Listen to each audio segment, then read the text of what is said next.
एक मौका पर हज़रत हुसैन रज़ी अल्लाह तआला अन्हु सफ़र में जा रहे हैं कि एक फ़कीर आदमी रास्ते में बैठा खाना खा रहा है, तो हज़रत हुसैन रज़ी अल्लाह तआला अन्हु को खाने की दावत देता है।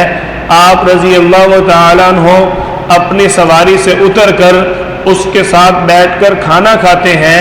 और खाना खाने के बाद उसको दावत देते हैं कि मैंने तेरी दावत को कबूल किया, अब मैं तुझे भी दावत देता हूँ, लिहाजा मेरा ये हक़ है कि तू मेरे पास खाना खाने के लिए आएगा। ये हज़रत हुसैन रज़ी अल्लाह तआला अन्हु की लोगों के साथ आजिज़ी, हमदर्दी, उल्फत, शफ़क़त और मोहब्बत वाला मामला है, जिसको हम सब अगर अपनाएं तो वाक़अतन इस बात को हम ज़ाहिर करने वाले बन जाएंगे कि हमें हज़रत हुसैन रज़ी अल्लाह तआला अन्हु के साथ मोहब्बत है।